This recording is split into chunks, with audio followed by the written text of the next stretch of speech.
صباح الخير، عاملين ايه؟ يا رب تكونوا كويسين، وحشتوني جدا جدا. اول حاجه نذكر الله، نقول لا اله الا الله، ونصلي على سيدنا محمد عليه افضل الصلاه والسلام. الاسبوع الثاني من تخسيس الجسم والمقاسات وحرق الدهون 12 كيلو في شهر واحد. وعلى فكره في ناس تلتزم وفي ناس هتخس صدقني اكتر من 12 كيلو. في الفيديو اللي فات نزلت الجدول كامل عشان تقدر حضرتك تمشي عليه كامل، تقدر تمشي عليه خلال الشهر بتاعك.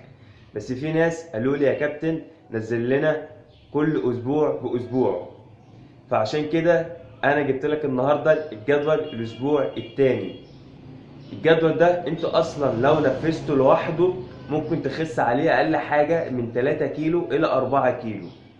فعشان كده الجدول ده او الاسبوع ده مهم جدا بدل الجداول التانية. بس الفكرة كلها انك انت تنفذ الجدول ده صح وتمشي عليه مظبوط.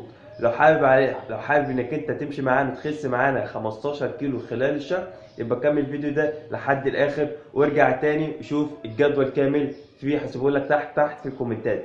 بس بشرط لو انت لسه مش مشترك في القناه انزل بسرعه اعمل سبسكرايب، وصلني الى 20,000 مشترك، وبشكر 10,000 من السبسكرايب بتوعي. انا ان شاء الله هنوصل بيكم المليون. لو حابب تدعمني طبعا مش هتخسر حاجه لما تعمل لايك. لو حابب تستفسر عن اي حاجه تخص التغذيه او التمارين تقدر تسيب لي كومنت تحت. لو وزنك عالي تقدر تبعت لي مسج على الانستجرام طولك ووزنك وعمرك وانا هتابع معاك بنفسي. يلا بينا نشوف هنعمل ايه في الجدول في الاسبوع الثاني. اول حاجه عايزين نعرف، هل يا كابتن في نصائح نمشي عليها عشان نلاقي نتيجه كويسه لما نعمل الجدول؟ اكيد طبعا في كذا حاجه كده عايزك تلتزم بيها خلال الشهر بتاعك او خلال الدايت بتاعك. عاوزك على مدار اليوم بتاعك اول ما تصحى من النوم مباشره من غير ما تعمل اي حاجه تشرب الكوبايتين الميه بتوعك. ده اول حاجه عايزك تنفذها. وبعد كده بعدها نص ساعة اشرب المشروب بتاعك، سواء بقى شاي اخضر، سواء قرفة، سواء جنزبيل، سواء قهوة خضر، اي مشروب عندك تقدر تشربه قبل الفطار بتاعك. تاني حاجة عايزك تعملها انك انت تلتزم بعدد ساعات الصيام المتقطع بتاعك. يا جماعة الصيام المتقطع حلو جدا جدا للناس اللي عندهم مقاومة الانسولين، غير كده الناس اللي بتعاني اصلا عندهم زيادة في معدل الدهون او زيادة في الدهون. اصلا الحكاية كلها ان الصيام المتقطع بحفز عندك معدل الانسولين او بخلي الانسولين بتاعك ثابت، يعني ولا بيعلى ولا بينزل. فعشان كده طول ما انت صايم في عدد ساعات الصيام بتاعك هتلاقي جسمك بيحرق من الدهون المتخزنه جوه الجسم. انا مش عايز اخش في تفاصيل اكتر من كده، بس عايزك اقل حاجه تصوم من 15 ساعه الى 16 ساعه. طب عدد ساعات الصيام قد ايه يا كابتن، او نصوم من امتى يا كابتن؟ عايزك تصوم من الساعه 8 بالليل لحد تاني يوم الساعه 10 الصبح.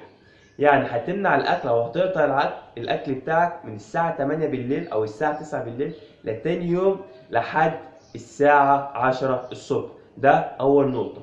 النقطه الثانيه، في فتره عدد ساعات الصيام بتاعتك عايزك تشرب اقل حاجه 3 كوبايات من المشروبات اللي انت بتشربها، وحاول تشرب كل ساعه كوبايتين ميه. ده تاني نقطه. تالت نقطة بقى عايزك تركز فيها، لازم تدخل الفيتامينات بتاعتك خلال الدايت، فترة الدايت بتاعتك. ليه؟ دلوقتي عملت دايت والتزمت بكل حاجة بس جسمك ما دخلوش الفيتامينات اللي انت محتاجها، فبالتالي لوحده اوتوماتيك جسمك هيخزن دهون اللي جوه وعمرك ما هتحرم الدهون. فبالتالي لازم تدخل 3 حاجات دول، وانا قلت لك فيهم الثلاث في الفيديو اللي فات. اول حاجة الاوميجا 3، تاني حاجة الزنك، تالت حاجة فيتامين سي. التلاتة دول لازم تاخدهم خلال فترة الدايت بتاعك عشان جسمك اصلا لازم يدخله الفيتامينات عشان يقدر يحرق من الدهون المتخزنة جوه الجسم. طيب تالت نقطة، عايزك تلعب تمارين كارديو بشدة عالية. يعني ايه تمارين كارديو بشدة عالية؟ حاول انك انت تجري في المكان 30 ثانية، او تعمل جامب 30 ثانية، او تلعب سكوات 30 ثانية، او تنط فوق، او تجري العجلة، او تجري على ترامبل، او تنط الحبل، او تلعبي زومبا او ايروبكس او رقص شرقي او رقص غربي. ده كله بيؤدي الى تمارين شدة عالية، فبالتالي هنزود عندنا معدل حرق، فبالتالي الطاقة اللي جوانا الجسم هيحرم منها من الدهون المتخزنة جوه الجسم. ده تالت نقطة. رابع نقطة بتاعتنا، حاول انك انت ما تاكلش فاكهة اللي فيها سكريات في فترة الدايت بتاعك.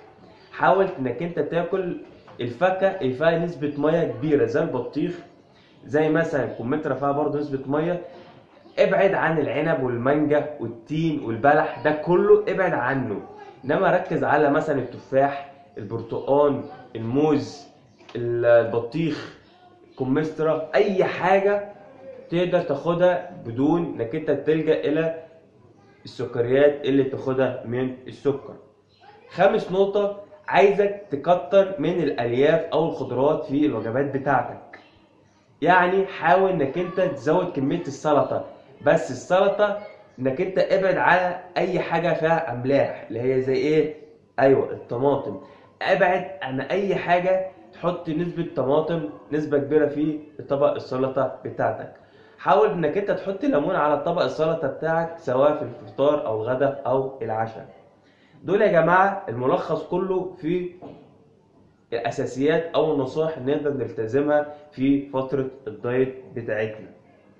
طيب الرجيم ده مقسم الى وجبتين فقط. في الفيديو اللي فات او الجدول اللي فات كنت مديك 3 وجبات.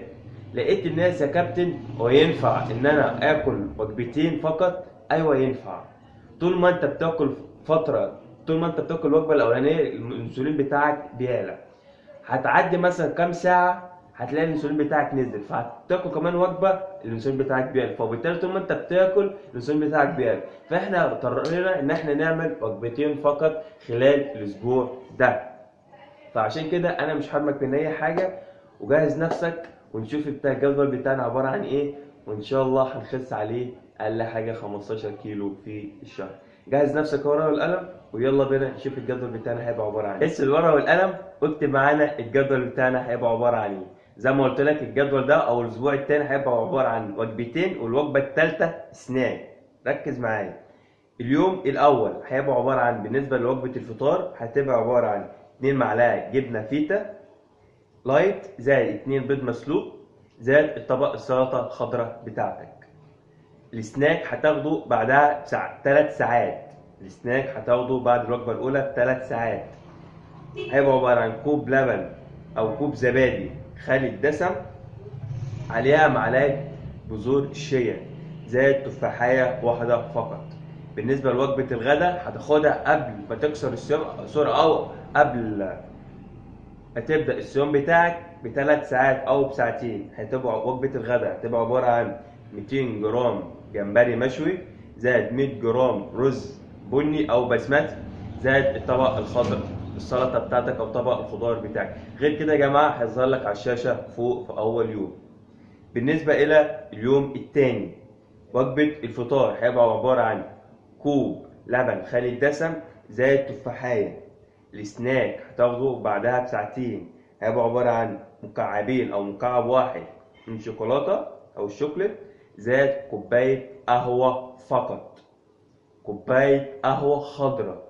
بالنسبه الى الغداء هيبقى عباره عن 250 جرام ستيك مشوي، زائد 100 جرام رز بسمتي، زائد الطبق السلطه بتاعك، وبرضه هيظهر لك على الشاشه فوق. بالنسبه الى اليوم الثالث ركز معايا. بالنسبه للفطار 100 جرام جبنه قريش، وعليها ربع معلقه او نص معلقه زيت زيتون، زائد الطبق السلطه بتاعك. السناك هتاخده بعدها بساعتين او ب3 ساعات، هيبقى عباره عن كوب لبن خالي الدسم وعليها معلقتين شوفان.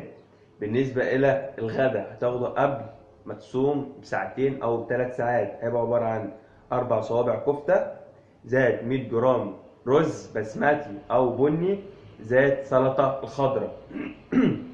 سوري يا جماعه. بالنسبة إلى اليوم الرابع، الفطار هيبقى برضه هظهر لك على الشاشة. الفطار 100 جرام جبنة قريش زائد سلطة خضراء. بالنسبة إلى السناك بتاعك هيبقى عبارة عن كوب زبادي زائد تفاحية زائد 50 جرام لوز.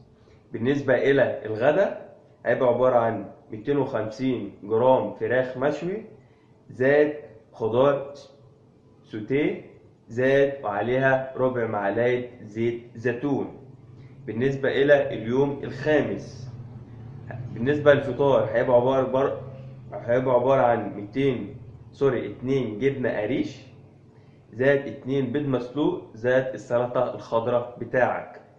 بالنسبة إلى السناك بتاعك هيبقى عبارة عن كوب عصير خالي من السكر، أي عصير عندك بس ما عدا زي ما قلت لك المانجا، زائد تفاحية واحدة فقط. أو عايز تشرب كوباية العصير بتاعتك بس بدون سكر من غير التفاحية مفيش مشكلة. بالنسبة إلى الغدا 250 جرام سمك مشوي زائد خضار أو أي طبق خضار عندك بس قلت لك بدون طماطم. بالنسبة إلى اليوم السادس هيبقى الفطار بتاعك هيبقى 2 بيض أومليت وعليها ربع معلقة زيت زيتون. بالنسبة إلى سناك هيبقى عبارة عن كوب قهوة خضراء زائد قطعة شوكليت، قطعة واحدة أو مكعب واحد. بالنسبة إلى الغدا 200 جرام لحم مشوي أو مسلوق عندك زائد خضار أو طبق الخضار بتاعك. وبرضه يا جماعة ما تنسوش تحطوا ربع معلقة الزيت زيتون. بالنسبة لليوم السابع والأخير، كل يا جماعة ده كله هيظهر لك على الشاشة، يعني كل يوم بيومه هيظهر لك على الشاشة عشان الناس اللي بتقول لي بتلخبط أو أنا بسرع في الفيديو. كل جدول أو كل يومه هيظهر لك على الشاشة دلوقتي. بالنسبة إلى اليوم السابع والأخير، الفطار هيبقى عبارة عن 100 جرام جبنة قريش زائد السلطة الخضراء بتاعتك. بالنسبة إلى السناك بتاعك هيبقى تفاحية زائد كوب لبن خالي الدسم أو كوباية زبادي زائد 10 حبات كاجو أو أي مكسرات عندك. بالنسبة إلى الغدا هيبقى 100 جرام جمبري مشوي برضو زائد 100 جرام بطاطس مسلوقة وعليها ربع معلقة زيت زيتون. ده بالنسبة إلى الجدول الثاني للأسبوع الثاني.